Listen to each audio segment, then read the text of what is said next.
over Bakit kaya nag-exercise ang Malacanang ng executive privilege? Pare, anong tinatago dito? Kasi nung una, nagsalita naman sila. Pero mayroong isang bagay na pinagsinungalingan noong si Remulla. Tungkol sa housing, mga kababayan. Sinasabi na 1 million per year ang ipapatayong housing. Pero sa 3 taon na namumuno itong bangag na Pangulo, inamin mismo ng Department of itong DSUD, Department of Department of Human Settlements at 12,000, kulang-kulang maging 13,000. Record-breaking. From the bottom. The slowest construction of housing in the history of the Philippines. In contrast with Duterte, he built almost 200,000 a year during his term. Kay Noynoy, 177. So, napakakulelat nitong Pangulong Marcos Jr. na ito. Tapos ito naman, yung tungkol sa presyo ng bigas. Hanggang ngayon, yung kanyang promesa na 20 pesos, napako. Ngayon, nasa 50 pesos pa rin at 60 pesos. Respectively, ang presyo ngayon, ang bigas natin. At ito na naman, napunta tayo sa pangalawang hearing ng Senado at tila, natatakot na magsabi ng totoo itong mga department heads, lalo na yung mga involved dito sa pagplot or sa pagtaguyod ng plano na kidnapin si Pangulong Duterte. Bakit naman natatakot sila? Sa una naman, wala namang ginawa si Aimee kundi tinanong lamang sila. At mukhang nagsabi naman sila ng kanilang ikangay participation doon sa pagdakip kay Pangulong Duterte. Hindi pa tapos. May mga iba pang tanong. Bakit naman? Biglang natakot sila. Bakit ba natatakot? Dahil matutuntunan ngayon na ang mastermind pala nitong lahat ay si Macoy Jr. Ito mga kababayan, ito po yung talumpati ni Aimee Marcos when she opened the second hearing of the Senate Committee on Foreign Affairs. Pakinggan po natin.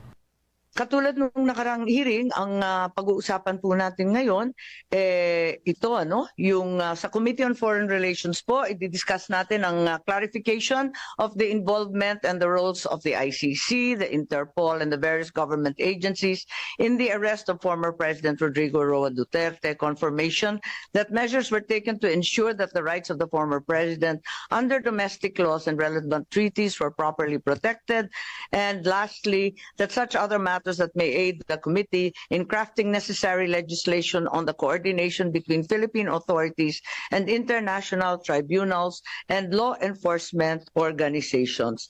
And I would like, therefore, to invite and at this juncture make an opening statement or invite Senator Bato and Senator Go to make their statements quickly thereafter. Nagsagawa ng pangalawang hearing, pero bago tayo magpatuloy sa mga sinasabi ni Aimee, let's lay down muna kung anong mga pangyayari. Unang-una, bago yung hearing, nagpadala na ng sulat,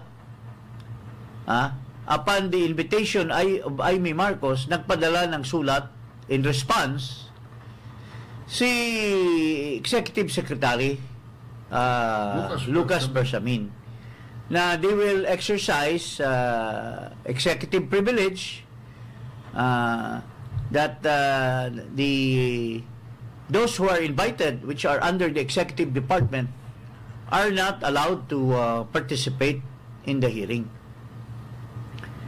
But prior to that, yung lukaret na secretary dyan, undersecretary pala, hindi pa pala na-promote na secretary ito dahil mukhang sisisanti na ito hindi man magtatagal. Sinasabi niya, salungat doon sa letter ni Bersamin. Sinasabi niya na mag-a-attend daw ang mga cabinet secretary doon sa invitation. Mayroon daw sinasabi si Marcos na hindi sila pipigilan na mag-attend. So ngayon, mayroong contradictory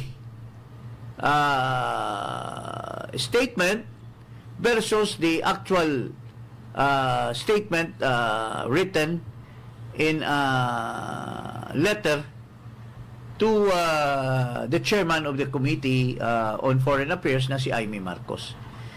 Pare, ano bang masasabi mo dito? Mas salungat or nagsalungat yung isang they are housed in the same office, the Malacanang snake pit, and yet they cannot even talk among themselves to have a common denominator or common ground or common statement for that matter. What's wrong with this administration, the leadership? Masyadong sintonado, paring Ado. Anong masasabi mo? Well, ito ang kinagistan ko na mula pa ako nung maliit, na pag gusto mong guluhin ang kaisipan ng mga nakikinig sa iyo, nanonood sa iyo, mag-focus ka. Merong Matt and Jeff. Matt and Jeff tactics ho yan no? Pero hindi ho maganda lumalabas dahil sabi mo nga, walang koordinasyon. No? At mukhang si Claire Castro na ang gumagawa ng polisiya in behalf of the President. No? Kasi ikaw ba naman naniniwala na inutusan siya. Mukhang hindi yata gumagawa ng polisiya. Nagsisinungaling at sinasabi niya na nakakausap niya ang Pangulo, pero gawa-gawa lang pala niya. Kasi kung i-evaluate natin wala siya sa loob. yung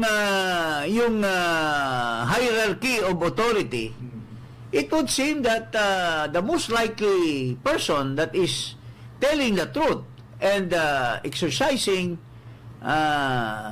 the delegated power is the executive secretary. At bakit itong messenger lamang ay nagbibigay ng opinion? Messenger ka lang, maghintay ka ng instruction kung anong nasa isip. Unless you are personally instructed by the President himself na nakausap mo na sinasabi, guluhin mo. You say, Claire, guluhin mo ang usapan. Hindi. Let's put it in a proper perspective. Sige. Sinabihan siya ni Marcos na, you say, Claire, sabihin mo na mag-attend sila. Pero it turns out that she was just, espousing lies, because she's always been a liar, so to speak. Tapos, mabuti na lang, lumabas yung real mindset ni Marcos Jr., paring Ado. At this is expressed by the Executive Secretary. So, ano bang consequence niyan? Hindi kaya mayroong consequence yan? Hindi kaya pwedeng sipain yung isang official na salungat yung sinasabi niya, underling yan siya, salungat doon sa sinasabi ng mas mataas na official. Isn't she liable for lying and ika nga'y ano bang tawag yan? Usurping the powers of the President when in fact the President has never told her na pinapatin yung mga kaniyang cabinet secretary. Paring Ado. Okay. So ngayon, hindi pa siya napapatigil. Nagbigay pa ng opinion. We will tackle her opinion later, na nagbigay na naman siya ng opinion tungkol sa jurisprudence when it comes to the issue of not attending hearing on the basis of executive privilege or sub judice rule, no?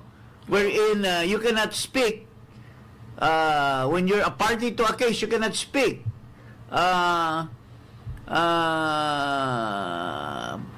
for you to be able to violate the sub judice rule, no? Okay.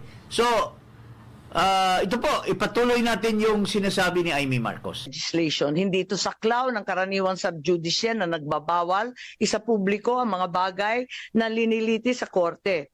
Mahalaga ang legislative inquiry sa paghubog at pagpapatatag ng ating mga batas. Panghuli, nirerespeto ko ang doktrina ng executive privilege. Pero pakatandaan natin, hindi ito pwedeng gamitin bilang blanket shield, pangkalahatang pantago para ilagan ang tanong at umiwas sa paanyaya ng Senado. Itong landmark case na kabisado naman natin, Senate versus Ermita, nagtakda ng saklaw ng executive privilege. Nagsasaad na bagamat pwedeng gamitin ng ehekutibo ang pribilehyo niya na mga investigasyon ginagawa sa Congress, maaari rin mapasawalang bisa kung ang impormasyon hinihingi ay mahalaga sa tungkulin ng Kongreso sa paggawa ng batas o pagsagawa ng aming oversight function. May sikat na kasabihan, hidden truths are unspoken lies. Ang katotohanang tinatago ay kasinungalingan din. At mukhang ganun ang nangyayari ngayon sa pagtatago ng katotohanan gamit ang executive privilege at sub judice, nagmimistula tuloy na may cover-up sa mga nangyayari. Matindi yung sinasabi. Tinatago ang katotohanan. Cover-up. Bakit kaya nag-i-exercise ang Malacanang ng executive privilege? Pare, anong tinatago dito? Kasi noong una, nagsalita naman sila.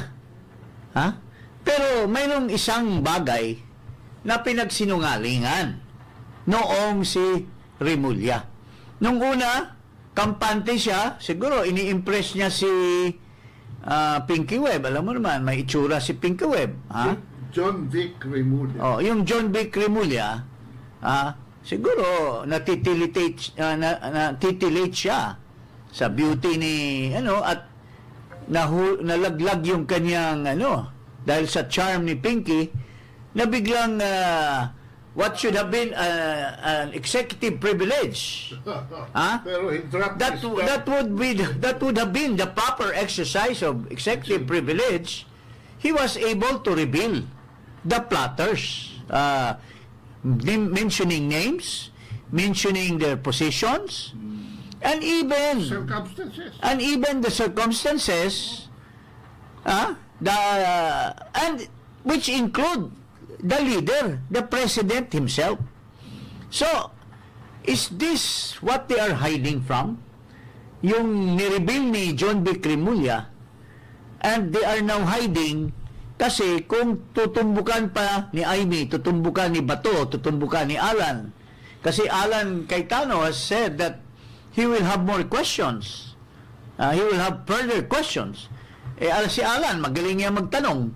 So, natatakot sila na yung nireveal ni John Vic will end up to the mastermind. They will be forced to reveal that it was really Marcos who planned all these things. Na talagang galit siya kay Duterte dahil sinasabihan siyang drug addict, sinasabihan siyang bangag. It is a vengeance. And by doing his vengeance, he has used the government Yes, weaponized facilities. He has used the government executives to implement his plan, personal plan o vendetta against Duterte. So, dito, matutumbukan ngayon ni Amy kung if they attend. So, naisip ni Bersamin na Technically, iti-technical natin ito, Mr. President, dahil semantics. malalaman ngayon ng taong bayan na ikaw mismo ang nagplano nitong lahat dahil sa pagkabigatibo mo, Mr. President. Na siya ang berdugo. At sabi ni Bersamin, Mr. President, delikado tayo dahil si Amy hindi na natin mapipigilan. Galit ka sa kanya, galit din naman siya sa iyo ngayon. Umalis na. At saka wala nang kapatid na kapatid dito kasi mukhang palaban na si Amy against all of us. Baka matumbok ka, Mr. President. At lalong lalala yung impeachable offense against you. So, they have to save Mr. Marcos. Save the king. Save the king. Di ba mayroon yang God save in the past there was rumors na God save the king or God save the queen or something like that. There were intending the people power, God save the queen or God save the queen in the past. So ito naman against the Filipino people, God save the king, so to speak. So ano masabi mo, pare? Can you comment on this issue? Well, truly, the president is behaving like a monarch in a democracy. The final stretch towards the test of accountability ay nakarating na siya sa end of the road. Dahil sa sarili niyang mga kabalintunan at kalokohan sa pag-abuso ng kanyang poder. Alam mo, si Trump mismo, si President, biktima ng weaponization of government under Biden. So this resonates. At saka, alam mo, ang masama dito, yung tunay na presidente na dapat sana yun talagang nag-e-exercise ng brain at saka power dyan sa Malacanang, ay nakadetain daw sa Los Angeles, California, because allegedly mayroong namatay na component ng kanilang official party ano ba yan, participants, yung mga socialist mga socialites. Hindi socialista. Hindi ito this is the opposite of socialista. Mga mayaman to mga cronies nagpa-party doon ay mayroong nag-overdose. At mayroon pa nga nagsabi na nandoon pala ang presidente. Oo. Allegedly, nandoon ang presidente. Bago ang ulo yun. Nandoon ang Senate President, nandoon daw ang Speaker of the House. They were having fun. Nandoon daw yung Secretary of Tourism and Congressman husband. Mayroong mga ganong, these are all allegations. At nung namatay daw yung nag-overdose, the usual thing as followed under the regulations in the Los Angeles County ay dapat i-report mo kaagad yung pangyayari. Immediately. But they say it took 7 hours before they were able to report because may pinalusot sila muna. May pinalusot sila muna ng mga opisyal ng Pilipinas para makauwi. Pero hindi nakaalis yung babae. Kaya kawawa yung lalaki dahil for so many years of marriage, some people who are in the know are always saying that he cannot act without the woman. So kaya pala naging palpak itong operation. Naging palpak. At ngayon, natatakot sila dahil sa kapalpakan. If Amy will further investigate and Cayetano is beside her, who will be asking real questions, and Bato will also be asking questions. Kasi Bato will be asking for his self-protection. Tsaka pulis yan si Bato. At pulis pa, ang mangyayari ay talagang matutumbok ngayon. Kaya, executive privilege. Pero alam mo, mga kababayan, pakinggan natin itong Lucaret. Anong sinasabi niya tungkol dito sa executive privilege? Ito, Claire Castro Palace Defense Government Official invoking executive privilege. At sasagutin natin ang mga pinagdadaldal nito. Abogado ito, ha? Abogado yan. Abogado. Sige nga, pakinggan natin kung... Graduate yan ng UST. Baka mamaya, hindi na naman siya ino-authorize. Nagbibigay na naman ng... Alam mo, she claims she's only a messenger. So dapat, yung nire-report niya, nanggagaling sa Presidential Legal Advisor kay Enrile or kay Bersamin. Pero bakit siya nagbibigay ng sarili niyang opinion?